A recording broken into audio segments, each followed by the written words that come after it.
Hello everyone. This is question 3 part A of HPSC Assistant Professor Subjective Question Paper 2025. The statement of question is consider n number of spin 1 non-interacting distinguishable dipole having a magnetic moment of magnitude mu placed in an external magnetic field applied in z direction at a temperature T. The ith dipole has an energy minus का mu h si, where si can take the value -1, 0 and 1. Find the average magnetization per dipole. For this system, what would be the behavior of average magnetization for kbt much greater than mu h? हमें जो given है statement में n number of dipoles, number of dipole जो given है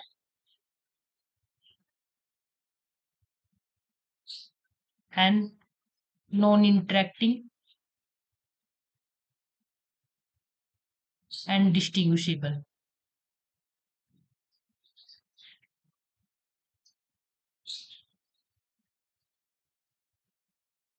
magnitude of dipole,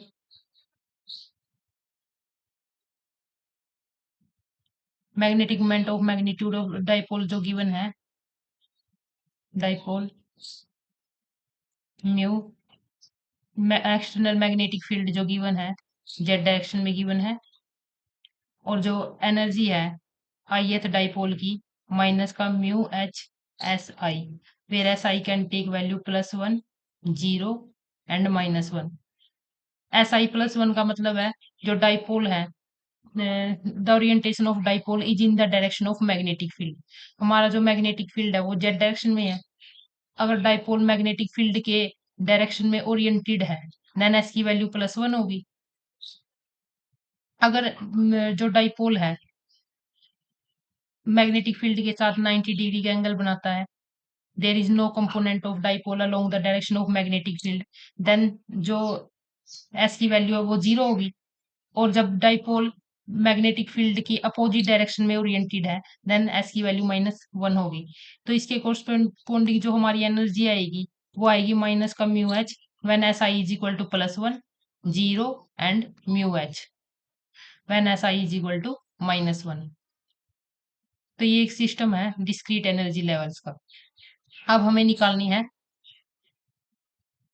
average magnetisation पर dipole, हमें find out करनी है.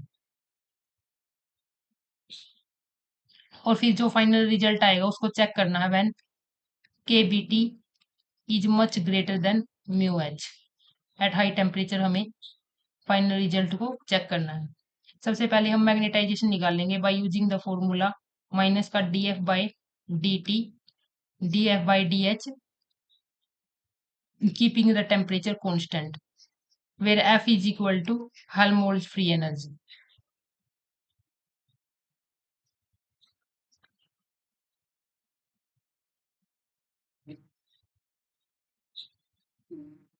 जो एफ की वैल्यू होती है वो होती है माइनस का के बी टी. के बी होता है ये बोल्ट्जमैन कांस्टेंट होता है L N of Z, where Z is equal to partition function.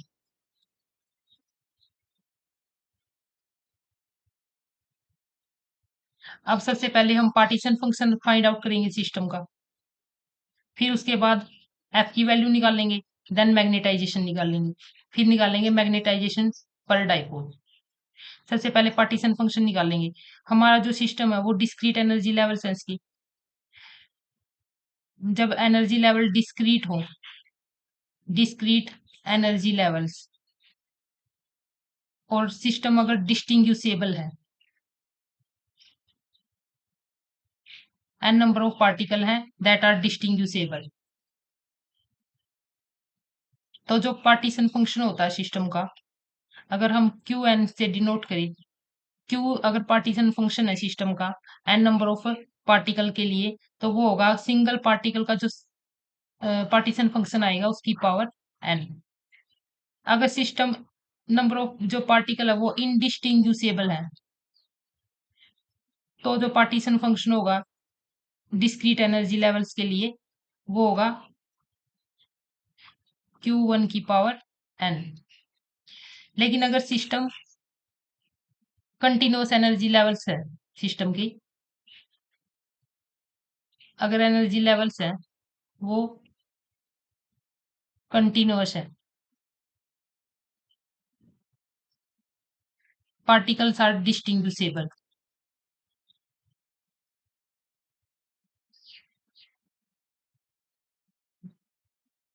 तो जो पार्टीशन फंक्शन होगा, सिंगल का जो पार्टीशन फंक्शन होगा उसकी पावर एन, लेकिन अगर इनडिस्टिंग्विशेबल है तो पार्टीशन फंक्शन होगा इनडिस्टिंग्विशेबल। सिंगल पार्टिकल का पार्टीशन फंक्शन की power N divided by N factorial. अब हमारे केस में जो एनर्जी लेवल है वो डिस्क्रीट है एंड पार्टिकल्स आर डिस्ट्रीब्यूसेबल, जो कि स्टेटमेंट में गिवन है। हम क्या करेंगे, सिंगल पार्टिकल के लिए पार्टीशन फंक्शन निकाल लेंगे, सिंगल डाइपोल के लिए, फिर उसकी पावर एन करके एन नंबर ऑफ डाइपोल के लिए पार्टीशन फंक्शन आ जाएगा सिस्टम का। तो जो पार्टीशन फंक्शन होगा वो होगा ई की पावर माइनस का बीटा ई आई। तो यहाँ पे ई आई की वैल्यू गिवन है माइनस का म्यू एच एस आई। ई आई की जो वैल्यू गिवन है दैट इज माइनस का म्यू एच एस आई।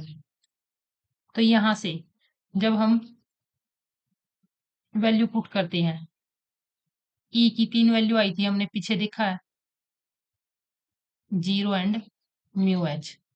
जब इसको सब्सटीट्यूट करेंगे यहाँ पे तो ये आ जाएगा ई की पावर माइनस का beta mu H plus E की पावर 0 प्लस ई की पावर माइनस का बीटा म्यू एच।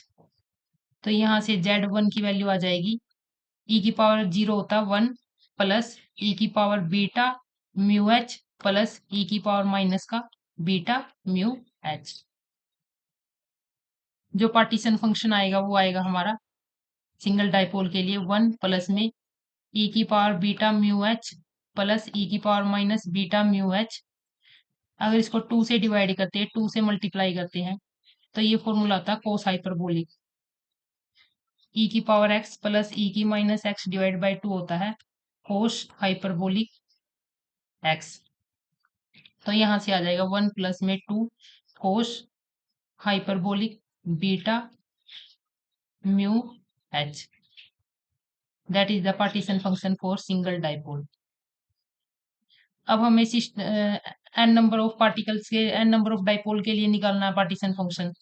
इसको अगर जेड एन से डिनोट करें दैट विल बी Z1 की पावर एन। इसके बाद हमें निकालना है 1 plus 2 cos hyperbolic beta mu H की पावर एन। ये हो गया हमारा total partition function for the system. इसके बाद हम हेल्महोल्ट्ज फ्री एनर्जी निकालेंगे, minus K B T L N of 1 plus 2 cos hyperbolic beta mu H की पावर एन। तो log की ये प्रॉपर्टी होती है, log a की पावर n होता है n log a। तो यहां से f की वैल्यू आ गई माइनस का n K B T L N of 1 plus 2 cos hyperbolic beta mu H. ये आ गई हमारे पास हेल्महोल्ट्ज फ्री एनर्जी। अब हम निकालेंगे मैग्नेटाइजेशन।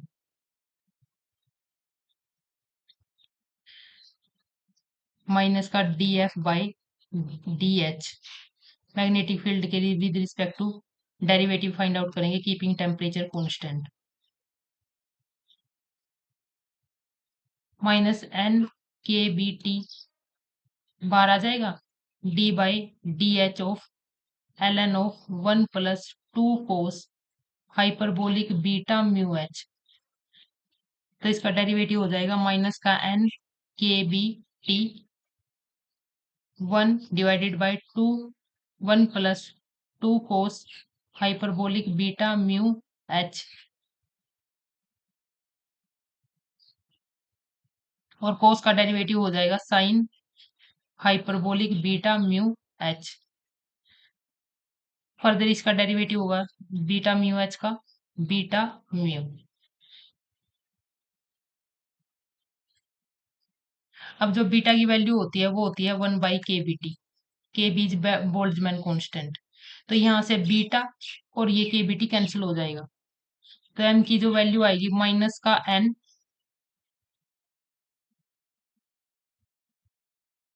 एक जो माइनस था हमारा वो f की वैल्यू में भी था, तो ये प्लस हो जाएगा यहाँ पे, प्लस, क्योंकि f की जो वैल्यू होती है वो होती है minus K B T L N of Z, और एक माइनस है यहाँ पे मैग्नेटाइजेशन में, तो माइनस माइनस प्लस हो जाएगा। तो यहाँ से हमारी जो फाइनल वैल्यू आएगी 2 mu sine hyperbolic beta mu H divided by 1 + 2 cos hyperbolic beta mu H. अब हमें फाइंड आउट करनी है मैग्नेटाइजेशन पर डाइपोल, वो होगी m/n, नंबर ऑफ डाइपोल से मैग्नेटाइजेशन को डिवाइड कर देंगे। तो यहाँ से आ जाएगा 2 mu sine hyperbolic beta mu H divide by 1 + 2 cos hyperbolic beta mu H. ये होगी हमारी मैग्नेटाइजेशन पर dipole.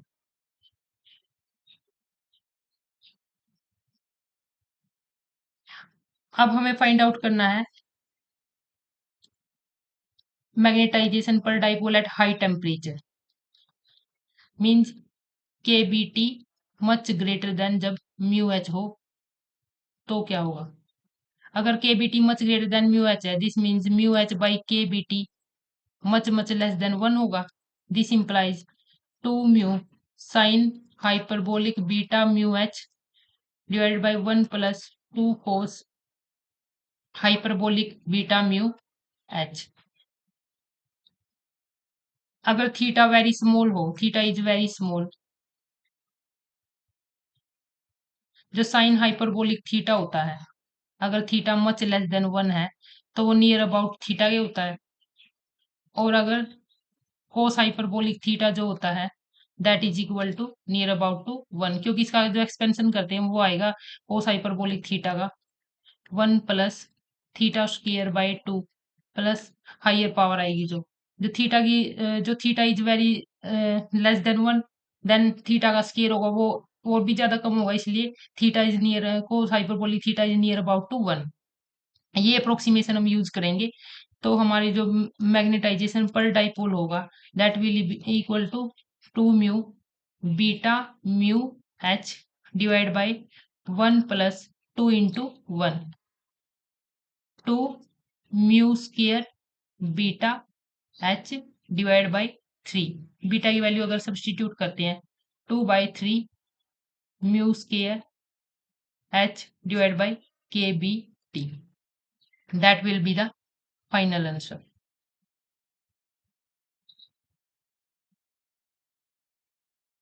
Now we will solve the second part of question number 3. The statement of question number 3 second part is write down the energy eigenstate of 2D quantum harmonic oscillator of angular frequency omega. Further compute the change in entropy when the oscillator make a transition from E is equal to 6 h cut omega to E is equal to 3 h cut omega. हमें 2D quantum harmonic oscillator given है।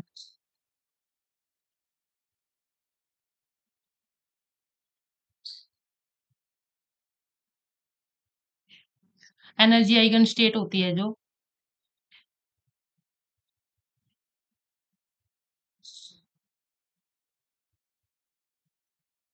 2D के लिए वो होती है is equal to nx plus ny plus 1 h cut omega,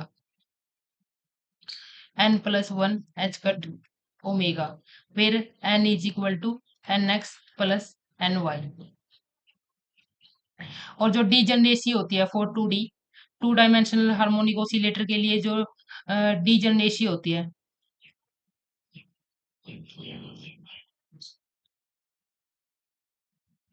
जी, वो होती है n प्लस 1। और जो डीजनरेसी होती है वो क्या बताती है, नंबर ऑफ माइक्रोस्टेट्स को कि सेम एनर्जी लेवल में पार्टिकल की अरेंजमेंट सेम एनर्जी लेवल में कैसे है, ये डीजनरेसी बताती है। तो एंट्रोपी निकालने का हमारा फॉर्मूला होता है S is equal to K B T L N omega. ये फॉर्मूला होता है हमारा।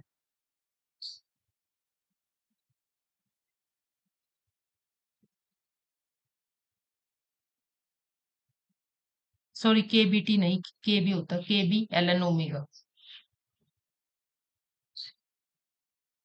तो हमें क्या करना है, चेंज इन एंट्रोपी निकालना है।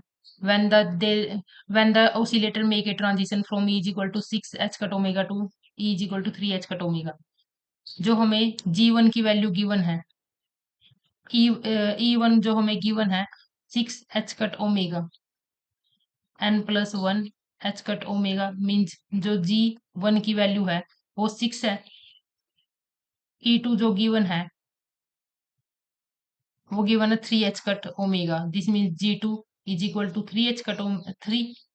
तो यहाँ से एंट्रोपी निकालनी है हमें, change in entropy, S2 minus S1, that is equal to KB ln of G2, means 3 minus KB ln of 6, KB ln of 3 minus ln of 6, log A minus log B होता है log A by B। KB ln of 3 divide by 6 is equal to minus का KB ln 1 minus ln of 2। तो ये आ जाएगा ln 1 0 होता है, minus का KB ln of 2। That will be change in entropy when there is a transition between E is equal to 6 h cut omega to E is equal to 3 h cut omega. That's the final answer. Thanks for watching.